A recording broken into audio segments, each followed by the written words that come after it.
This is my last State of the City Mayor address, and I'll have a little bit more to say about that at the end, but I want to ask, who's here for the first time? Fantastic. All right, fantastic. Who has been here for all four? All right, fantastic. Well, thank you all so much, and thank you for those who are here for the first time. I hope that you glean something from this presentation and learn how hard the city is working to make sure that we provide the best services to our citizens and their quality of life. So just a little housekeeping. I'm going to talk for about 20 minutes to go over some different areas. Some of them were presented here and then some of them weren't. And just go dive into a little bit more detail about what's happening in those areas in our city. And then we're going to have about a 20-minute time for question and answer. So we've got two microphones here. Where's the other one? Or over here. The two microphones here. And so I ask that so we can get as many questions as we can to ask a question. Don't want you to filibust up there. You can do that at a council meeting. We have two opportunities to speak to the council during council meetings.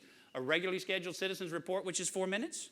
And the second opportunity, if you don't sign up, is an open mic session where you can come talk to the council for 4 minutes as well. If I can't answer your question, we'll have people here that will take your name and your contact number and your question, and we'll make sure that we get the answer to your question. So the first thing I want to talk about is something that I think is important to all of us, and that is money. Money. I mean, without resources, the city could not operate. And where do we get those resources?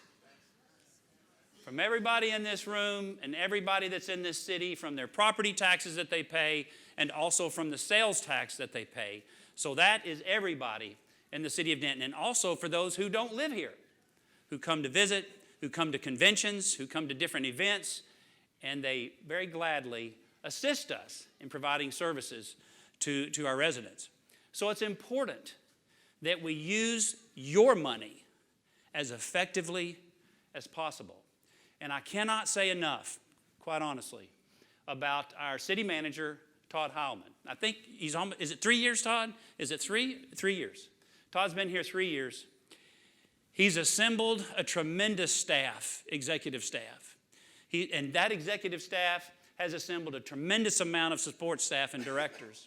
And the commitment that they have to providing the best quality service for the least amount of cost is unmatched since I've been on council for 12 years as a council member, as a mayor. So I want to give the staff again a big round of applause for what they do in that area.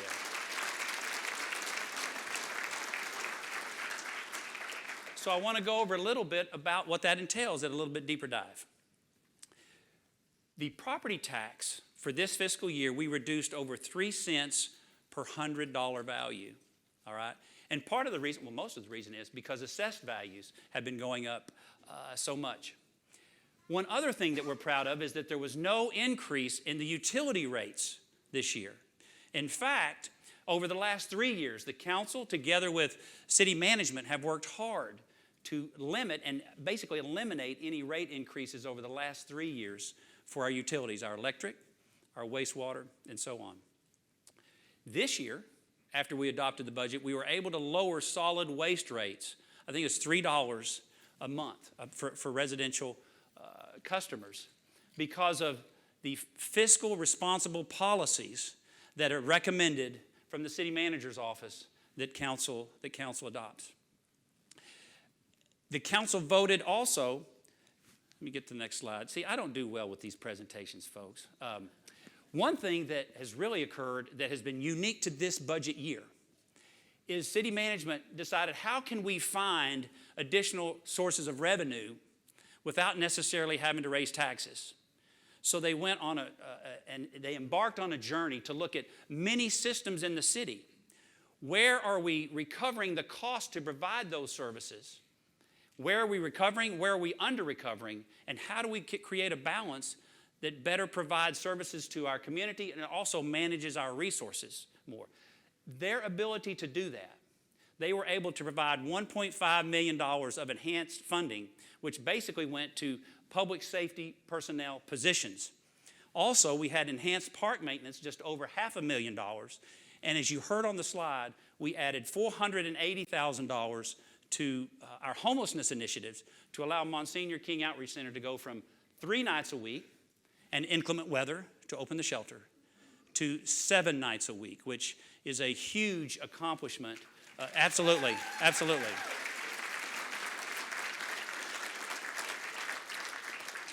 Now, I want to tell you that sometimes these kinds of initiatives don't come without challenges. And you wonder, it's okay if the challenges come from within our community, from just what's happening, if the economy's bad. But unfortunately, sometimes those challenges come from Austin because they pass legislation that in some ways can hamstring and tie the hands of the local leaders that you elect. Fortunately, though, with our management team, the cap that they placed, you hear a lot about we've taken care of high property taxes, and they've capped 3.5% increase for city growth over property taxes from year to year. That doesn't really affect us because of the efficient budgeting practices that our team puts in place to where we're able to meet that goal, and we're never really that close to that goal. And then if we need to raise taxes above that, guess what? We just simply can come to the voters and put it in your hands and say, hey, here's what we need additional revenue for. Is this something that you want to allow us to do? So it gives you a say in that decision. Next, I want to go to something that I think is near and dear to everyone's heart here. It's something that we're all thinking about all the time. We experience it every day that we're in the city. Somebody shout out if you think you know what that is. Oh, so I heard it. Roads and streets. Absolutely. And people are clapping. That's great. People aren't throwing things at me. So I want to go into capital projects and give you some just data points of what we've been able to accomplish this year with capital projects. In 2019, we improved more than 39 lane miles of streets in Denton. And to tell you what a lane mile is, if you got a 2-lane road, that's 2 lanes, all right? So 38 lane miles. We replaced and constructed more than 19,000 linear feet of sidewalks, all right? And one of the things that's really been a challenge, and it's been a challenge since the end of the recession in 2009 or 10 is when we really began to get out of the recession. We had a bond program in 2012, and we had a bond program in 2014. And unfortunately, we've gotten a little behind. We were a little behind on finishing up those projects in that bond program for 2012 and 2014. Well, that's one of the incredible feats that our city management team took on to make sure that we finished the projects that the voters voted for in 2012 and 2014. So by the end of 2020, 100% of the 2012 GO bond program, those projects will be complete. By the end of 2020, 95% of the 2014 bond program is projected to be complete. And that's a tremendous feat because there were so many projects that you, the voters, voted for, and it's now time for us to deliver. As you've all seen, Denton is very unique in that you have many text dot roads and highways that crisscross our city. Of course, we all know about I-35, Locust Street, Elm Street, East McKinney Street, Airport Road. There are many of our thoroughfares that we think are city roads, but they're really TxDOT roads. Well, TxDOT has invested in our community $114 million for current projects. That means they're bringing in workers. That means they're buying supplies. They're eating lunches, all kinds of things. And so it's not just $114 million that they're bringing in. They're also bringing in additional revenue. The I-35 project, I was so hoping, I'll be honest with you. I asked our transportation consultant, I said, is the Loop 288 underpass going to be finished by the time I get to stand here and speak? We know the answer to that question. It is not. However, I-35, all the north and south lanes are open. TxDOT expects Loop 288 to be completed by the end of January. Brinker Road is open. So that part of the projects are almost done. And I think it will revolutionize mobility in that area, especially when you finish and you open up the Loop 288 interchange. Because we all have experienced the traffic congestion when you're funneling down to those one lanes, one going straight and one going left. As you can see, if you've driven under there, they're basically doubling the capacity under that highway intersection. US 377 continues to progress with the installation of the new railroad bridge and drainage system. Have any of you really watched how they do the railroad bridge? It's fascinating to see them construct, to leave the railroad in place and have to build a bridge right next door to it in order to facilitate the construction. They're also doing the drainage, and that is scheduled to be complete in 2021. The one that's been a little problematic for those of you who live in the southern part of the city is 2181 and Teasley Lane. Because what happened was the contractor either went bankrupt or got off the job. Somehow they had to replace the contractor. Well, they secured a new contractor in 2019, and the estimated schedule for completion is in 2021 of November. And I know that's a long slog, but unfortunately there were some circumstances there that were outside certainly the city's control. That is a TxDOT project. But the good thing is it's back on track. Contractors will be on site doing the utility relocation so they can begin to then lay down the pavement. The city has more than $340 million worth of transportation and infrastructure improvements scheduled and actively in construction for 2020 and beyond. One of the things we're doing is to finalize the mobility plan, which is a comprehensive sort of plan to allow us a vision of how do we want to plan for transportation with automobiles, bicycles, pedestrians, and mass transit. We're in the process now of going through those details. Bonnie Bray Street. How many of you like roundabouts? I like roundabouts. They're good. The roundabout at Bonnie Bray in Scripture was open, I guess it was sometime a few months ago. Of course, they haven't totally finished it yet, but you are able to get through there.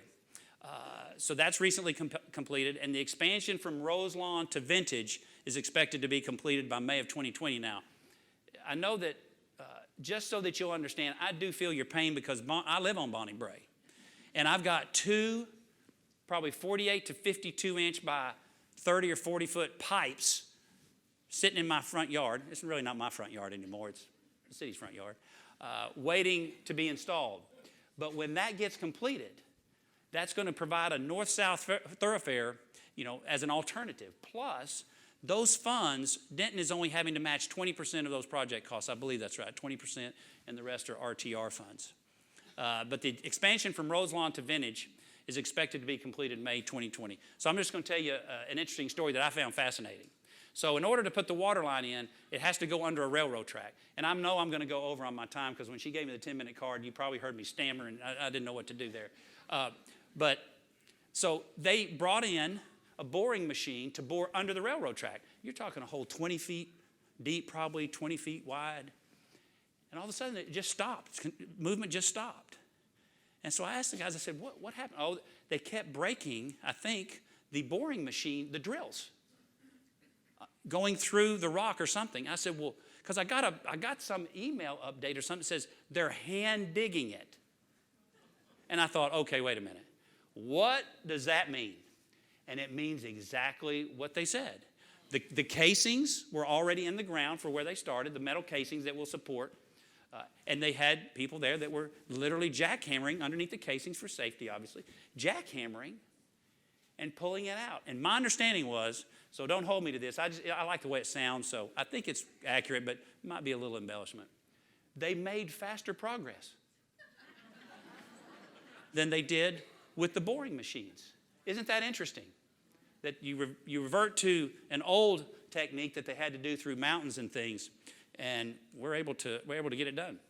Mayhill Road, US 380 to Edwards Road is scheduled to reopen early next month, and it's widened from 2 lanes to 4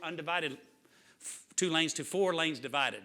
And then the next phase is to build a bridge over the DCTA train from that point over to where Mayhill sort of curves up to, not the intersection of I-35 and Mayhill, but right in that, it takes that curve out of that alignment. Are y'all hearing me okay? I feel like I'm coming in and out. Y'all are hearing me okay? Everything's okay? All right, I just want to make sure. This is the fun one. And I avoid this at all costs, but it's progress. All right, we've made tremendous progress. West Hickory Street. No, come on now. We're almost finished. From I-35 west, heading all the way down by the hospital, all the way down in front of, by Fry Street, and the businesses all the way to Welch. It's done. We only have one little, that's right, that's worth it. That's worth a whistle. One little small segment left from Welch to Carroll.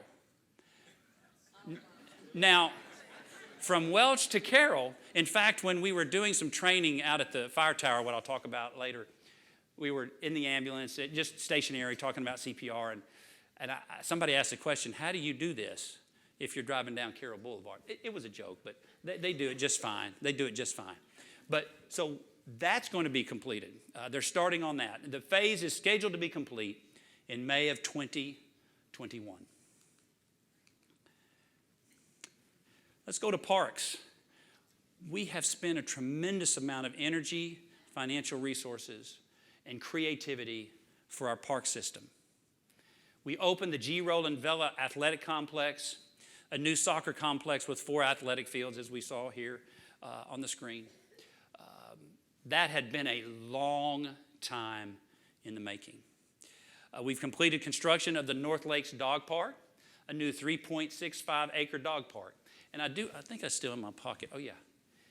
How many of you picked up this City of Denton 2019 annual report?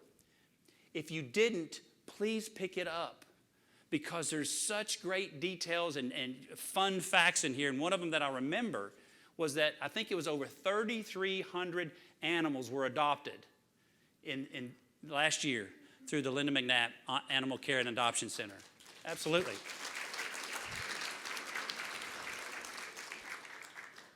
We've replaced the playgrounds at Carl Gene Young Senior Park, Natty Schultz Park, a Carnegie Ridge neighborhood in late 2019, and we're constructing for the MLK Junior Rec Center in Quakertown Park playgrounds this year.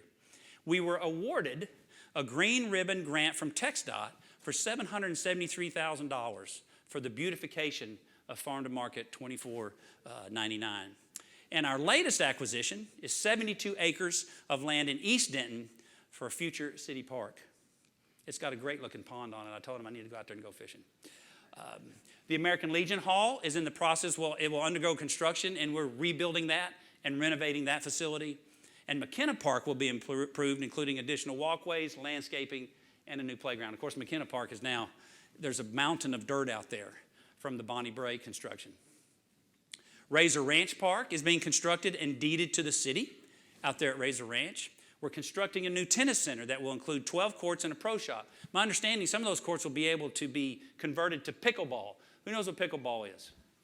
Okay, that is a very popular sport apparently because there's a lot of people that play it and there's quite a demand for it. We're scheduled to adopt a parks, recreation, and trails master plan that has significant public input, that has had significant public input throughout last year. Growth and development. Just recently, Denton was named the second in the nation as Boomtown by Smart Asset. I believe y'all might have seen that. That's right, in the paper. From 2014 to 2018, the population increased by 8%. The city's household income increased by more than 36%. And Denton has a top 10 rate for its 5-year growth in the number of establishments. We've had companies invest in a growing Denton, opening new facilities and locations, and here's just a few of them. Tyson Foods announced a Denton Distribution Center, 350,000 square feet of automated storage space, frozen storage space, bringing 100 employees with a $97 million capital investment. The city's incentive, outside of the DME incentives for a 10-year period, to Tyson was $247,000. And what that netted to the city over that 10 years, that incentive really only lasted 6 years. But over the 10-year period, the city of Denton realized $2.4 million is what is projected. So I think that's a fairly decent rate of return for our investment. U.S. Cold Storage held their grand opening, $34 million capital investment, and more than 60 new jobs. And then Fisher 59 opened a new location on US 380, which is $35 million investment. Permits. There were 1,001 residential permits last year with a total assessed value of $300 million. There were 877 multifamily units that were issued permits with a total valuation of $164 million and 40 new commercial permits for a total valuation of $250 million. Denton is growing. Denton is situated in one of the fastest growing metropolitan areas in the United States. And most of the people in this area, unless they're down south of Dallas and Fort Worth, they're running out of room. So they are coming to Denton, and they're coming up now I-35 from Fort Worth. Dallas, 35E is basically built out. We replaced our 17-year-old Denton Development Code just recently. I was on the subcommittee that met. Councilmember Ryan was the chair. Councilmember Briggs was on that committee as well. We met every Friday for many Fridays to hammer out some of those basic details. And what we did is we rewrote the code. And we sent out notices to every property owner letting them know that, hey, there's something happening, and maybe your property got reclassified or it didn't. Some of you probably remember seeing those notices and thinking, what in the world is going on here? I need to find this out. But that was quite an undertaking. I really commend our development staff for just the patience, the creativity, and just the commitment to get that done, because there were a lot of holes in it, and it was definitely needed to be done for us to move into the next phase of our growth as the Metroplex begins to come north. Public safety. The fiscal year 1920 budget, the City Council approved funding for 15 new public safety positions at an annual cost of $1.5 million. Here's the breakdown. 3 firefighters, 4 police officers, 2 jailers, 3 public safety office positions, and 3 dispatchers. This year, we also completed the construction of the new fire training facility to increase training, outreach, and recruitment opportunities throughout Denton and surrounding areas. So I need to just say this, because there were 2 opportunities that I had and council members have had, at least for sure one. We were able to go out, it's called Fire Ops 101, where we went out, we put on all the fire equipment, and we went in and trained as they would train. Now, I will tell you, when I put that mask on, I thought there's no way I'm going to be able to do this, because I have a little bit of claustrophobia, not a whole lot, but just a little. But when you got 70 pounds on you and you put a mask on that's just got glass, and to breathe, you have to take a big, deep breath that at first you're not getting anything, because it has to break the diaphragm of the mask. And I will say, when we went up in the burn tower, which is a simulated burn in a room, it was quite an experience for me, because as we were all walking up there talking, very controlled, very non-chaotic, what it made me think of was 9/11. And it made me think of, that's not what was happening in that stairwell. It was chaos, it was dark, people were coming down as people were going up. Nobody could move, and in that moment, it gave me a greater appreciation for our public safety personnel who go out there and risk their lives so that we may be safe. And when you are sitting there and you have fire literally 3 feet above your head rolling on the ceiling, and number one, you're not really hot, so the equipment works. I mean, you got to be careful, but the equipment at least worked a little. And the other thing I got to do, and I only did this a month ago, which I wish I had done it sooner, and I would encourage all my colleagues to do it, is I went on a police ride-along from 6:30 at night till 3:30 in the morning. And it was a surreal experience, only in that you just don't know what people go through when you sit at a desk or you sit at a council dais and you talk about budgets and you talk about fire trucks that are needed, you talk about fire training, you talk about police shooting ranges, you talk about new vehicles, you talk about new personnel. That's numbers and things on a piece of paper. But when you go out there and experience what they're experiencing, and you experience the professionalism that they have in doing their job, and the passion that they have doing their job, it'll change you. It gives you just, it makes you realize that this isn't just a budget. This isn't just a vehicle. This just isn't a fire truck. This just isn't a burn tower. This is something that allows the people who have decided to commit their lives to helping keep our lives safe. It helps them do their job better. So I want us to give a big round of applause for our first responders, who some are in the back.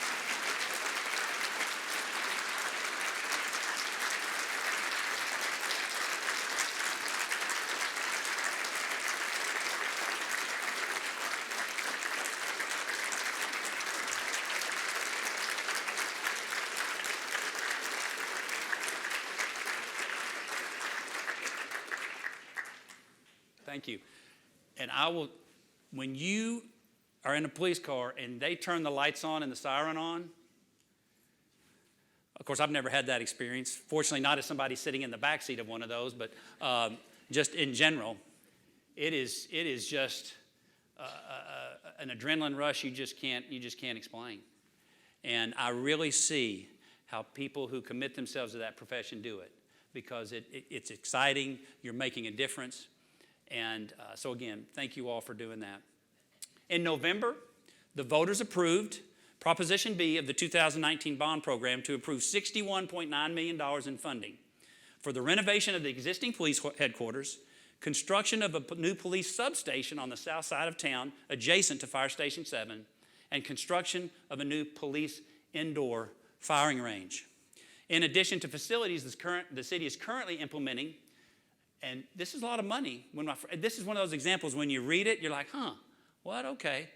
A $9 million update, $9 million is a lot of money, to the public safety radio and dispatch software system to do what? Improve communications, response times, and mapping and reporting for both police and fire. So when I read that and when I see that sitting at the dais, it's one thing. When I'm in a police vehicle and I hear the traffic, and you understand you want that to be the most up-to-date that you can have to support those officers who are supporting us in our community. So I had them add this last slide in, which was 2 days before this presentation. So thank you again to staff for accommodating me in this. I wanted to get just some data points on what's happened since the last 6 years, since I was first elected as mayor. Not necessarily accomplishments, taking credit for those accomplishments, but these are data points that are fascinating to me. In 2014, the assessed value for the City of Denton, all the assessed value for the properties, was $7.8 billion. In 2000, I think it's 18, 18, it was 19 or 20, 2019, $12.8 billion. An increase of 64% over those 6 years, for a total of almost $5 billion increase. Now, again, here's an example of the management team saying, because our assessed values went up, we can lower the tax rate because we're able to provide the services, enhance services, provide the same amount of services within parameters that don't require us to necessarily hold the tax rate the way it is to give back some of that. In that vein, property tax rate decreased from 0.698 cents per $100 valuation to 59.05, which is almost 10 cents decrease in our property tax rate. Lane miles constructed over those 6 years, about 89 miles. The voter-approved bond dollars, which would have been 2014, and the most recent 2019, $319 million. The population, now this is as of 2018, because we couldn't get the figures. Population was 138,000. Well, we're probably pushing close to 143 to 145 right now. And on homelessness, when I was elected, one of the things I just thought, let's have a mayor's task force on homelessness, and one of the first slides was up here. And over those 6 years, I was asking Danny Shaw this evening, how many people do you think we've housed with the collaborative effort that we've been able to forge as we really looked at systems, as we looked at different opportunities that we could use to provide services for the same resources or less? And I think it was an estimate of about 450 to 550 people we've been able to get housed. And I think it's a culmination. You've seen that as a culmination in Monsignor King going to 7 nights a week and Denton's commitment to providing the funding necessary to really help those people have an opportunity to get on their feet. We didn't have any VASH vouchers, which are Veteran Administrative Supportive Housing Vouchers, which are rent vouchers, and supportive housing vouchers for veterans who are homeless to provide them a place to live. We had 0. We've got 25 now. It doesn't sound like much, but that's 25 veterans over that time that have not been on the street. So this is my last State of the City as mayor. I will tell you, in 2014, you could not have told me how how enjoyable it would be, how fun it would be, how challenging it would be.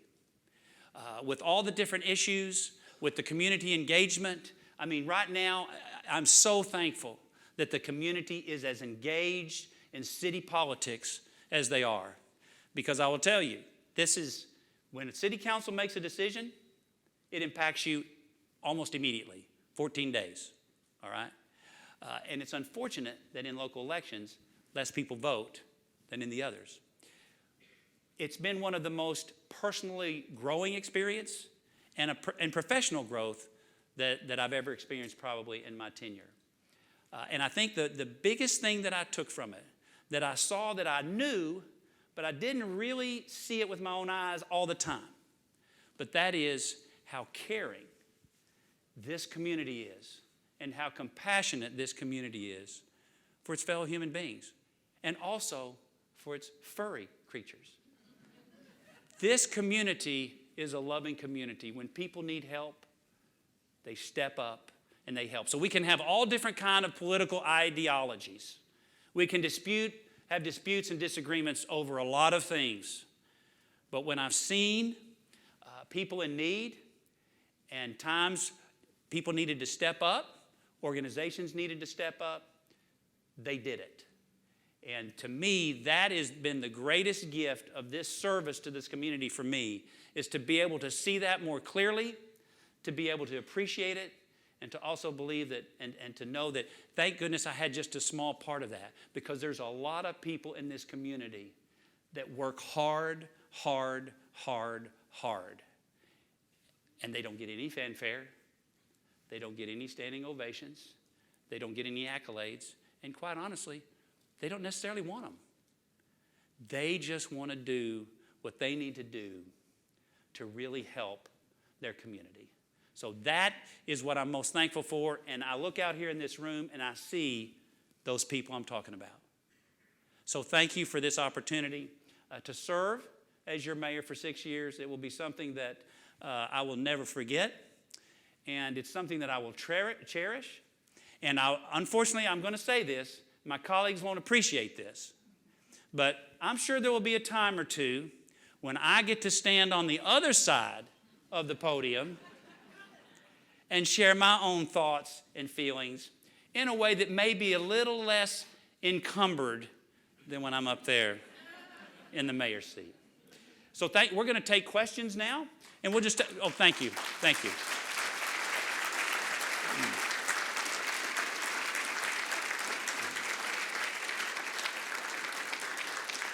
Thank you, Kay.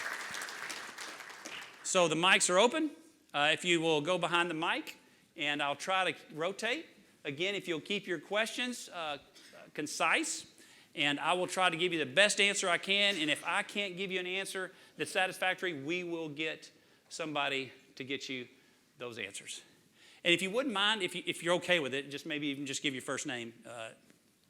Yes, go ahead. Hi, my name's Christiana. Hello. Hi. Do you think it is a conflict of interest for the mayor to appoint his current business partner to the Housing Authority of Denton? Do I think that?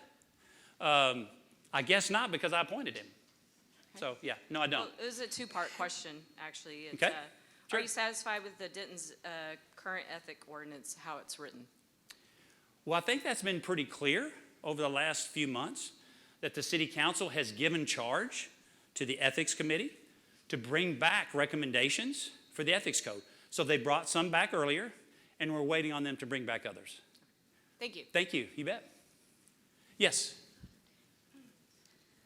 Hello, my name is Sarah Clark. I am an urban policy and planning major at UNT. And my question is directed towards the composting, the pseudo-composting facility, the Dino Dirt. Okay. I'm wondering, does the City of Denton have any future plans to lessen our dependence on the landfill and getting it to where the majority of people were getting our food waste and our yard waste into the composting system, and that's creating a product for the community to use. So I'm wondering, what is there? Do you have a question? Do you have an answer for that? I think I have a general answer for that, because that is something that we're actually going to be discussing, that council members have brought up. How do we move towards, or what are some policies in place to move towards zero waste? So obviously, we are certainly trying to find different ways to provide and expand recycling. And also the issue that you mentioned about food and composting. We have not had that in-depth, deep dive discussion, but that's certainly on the radar, and that's something that I think the council is committed to doing. Yes. Thank you. You're welcome. Thank you, Sarah. Yes. Mayor Watts, my name is Leah, and I have a passion project. I am very much in favor of moving forward with City Hall West and the Fine Arts Theater. And last time I spoke to Mr. Heilman, he said that something would begin in February and that there would be movement and it would go pretty fast. I'm wondering if that's going to happen. So that's the first part. Is the February date still on the books? And secondly, has there been any more decision about what's going to go in there? I'm a supporter of the arts, and of course I want to see the arts community get supported in that space. So Sure. I could go on, but I shan't. No, thank you. Council has approved the renovation of City Hall West. We're in the very early stages of that. We've got to look at, get some RFPs, RFQs to see what exactly are we going to put in there, how much is it going to cost, but we approved, I think, it's $7.5 million for that. Of course, there was a committee that was assembled to talk about that very thing a couple of years ago, and some of these recommendations that we have are coming forth from that committee. Okay, well, go forward. Yes, thank you. Thank you for your service, Chris. Thank you very much. Yes, sir. Hi, Mayor Watts. My name is Shane Warren. I've testified before the council a couple of times. I'm just curious, does the City of Denton have any long-term plan to build enough housing to match population growth? Well, of course, now when you say the City of Denton building housing, To get enough housing built by private developers, et cetera? yes. Well, I think when you looked at the number of permits and the number of multifamily permits, I think we've got more than enough people willing to come in and develop. The real question is there enough of that being affordable? Whatever that means. There's varying different definitions of that. And I think we're doing a housing study. We're going to be looking at doing a housing study here shortly that will give us those answers. What are our needs? What needs to happen? How do we get that developed? How can the city help participate in that? So that's a very important goal for the city, to make sure that we can provide housing for all of our citizens, whether that, those that also need affordable housing. Again, when you ask people about what affordable housing is, the federal government has one definition, then you have what's called workforce housing, that sort of gets tangled up in that or confused for that. So I think the first thing is we have to define what exactly are we talking about, in which circumstances. But to answer your question shortly, that I did not do, yes, we are. Thank you very much. Yes. Hi, my name is Cami Van Dusen. I'm a student at UNT. Sorry if my voice is kind of shaky. I love living in Denton. I see there's a foundation of a lot of people who want to bring change. It's typical to see me at UNT sometimes 11 p.m. at night 12 a.m., still on campus studying. I would just like to raise awareness to something that happened at UNT. So I'm obviously a white girl. My best friend is black. Parked at a public parking spot, no permit required, and a Denton police officer approached and questioned what he was doing there. My best friend removed himself and went on campus. He's also a UNT student at the ESAT building, Environmental Science, and a police officer followed him to that building, again asked him what he was doing and ordered him to leave. I would just like to ask a favor that at the very bare minimum, if Denton police officers could ask for student identification, because I don't feel like it's right that certain students can be on campus studying, even if it is after sundown, and then other students are ordered to leave. My friend complied, they left, but it really worried me, because what if my friend hadn't complied? You know, what could have happened? So that was just a favor I would like to ask. I appreciate that. Thank Thank you. you. Thank you. Yeah, yes. This is probably something for the Traffic Safety Committee, but I just thought of it tonight, and so I'd bring it up. It's about the back-end parking on Hickory Street. It's been my experience that it's just a whole lot harder to back in, and it's not any safer pulling out. So is there any thought about going back to regular head-in parking on that stretch of the road? That is a great question that probably I would suggest that it be taken up sometime in June when I'm no longer on council. But all kidding aside, that's a great question, and we have heard that throughout the time. And the council did look at that briefly, I think, hey, do we want to look at that? What's it going to cost? There wasn't that deep of a dive, but I think depending on how much the community gets involved, that's certainly a question that they can revisit. But that has been something that we've heard, that concern and those observations quite often. So I really appreciate it, and it's certainly something we need to take seriously. Yes, thank you very much. Good to see you. Okay, just one more question. Okay, now this is good though. You know why? Because I've talked to the second graders. Some of y'all probably heard this story, like, oh God, he's going into the second grade story.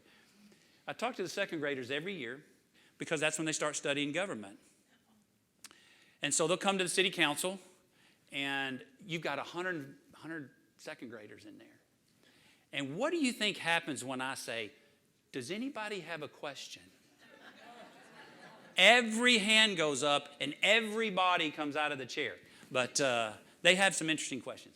Okay, I see no one else waiting to answer a question. So thank you. Oh, we got one. Hold on, we're going to let this one person, she got in before the last call. My name is Leslie Rios Cruz, and I'm a student at the University of North Texas. I'm studying urban planning policy as my colleagues here. So I just want to challenge everybody, because I've noticed this in my campus and sometimes outside of my campus. I want you to challenge to thank the person that you never really think of. A lot of the things that I learned today here are done by people. For example, I learned that there's like a fleet service, which I had no idea existed. So I just want you to think about thanking someone this week that you don't really think about, that does a service for you that you don't think of. Whether that's a janitor, or whether that's someone serving you coffee at your office, or someone that you really don't think about. And I just wanted you to challenge to do that today. The city goes through a lot sometimes, and at the end of the day, people are people. So just, say thank you. Thank you very much. That's a good comment to end on. Absolutely. Oh, okay, sorry. Hi. Yes. Hi, my name's Julie. As you can tell, I've got the cane. I am starting to have vision issues. I really like the idea that you've done on the square with putting in talking pedestrian lights. Yes. Or pedestrian signals. Is that going to expand to the rest of the city? Well, I think that's a conversation that is worthy of having. I don't recall us, as far as what phased approach it would be. My hunch is, as we move through our ADA compliance, I think that's a conversation that the council, and plus our Committee on Disabilities also can help bring forward that discussion as well. Yeah, because I walk down Locust Street because that's where I live, and I'm walking toward the square, like, I have to pass Parkway, there's not even any pedestrian signal there. Yeah. Now, right now, I can still kind of tell when the light's on, but I can see when the lights change from the other direction, of course, right now, but that's not always going to be the case. And I was just wondering if we're going to put in more pedestrian stuff and help those of us who are handicapped And I think that's also be able can to be, cross the streets more safely. yes, I think that's also can be a component in discussion as we consider our updated mobility plan. So I thank you for bringing it, and you've certainly brought that to attention of all the council members and city staff. So I really appreciate you bringing that up. Thank you so much. Thank you. Okay. All right, this is the last one. This is the last one. Yes, yes. My name is Debbie, and I got my nerve up. Okay, a couple of weeks ago, I was at the Social Security office. That building has a capacity of 97. There are only 25 parking places. Needless to say, I couldn't find a place to park, so I parked at the post office. I was towed off.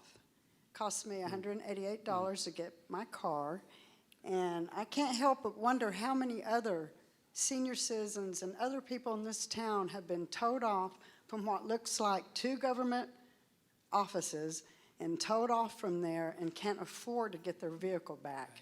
It feels like a scam from the tow company. I appreciate you bringing that to our attention.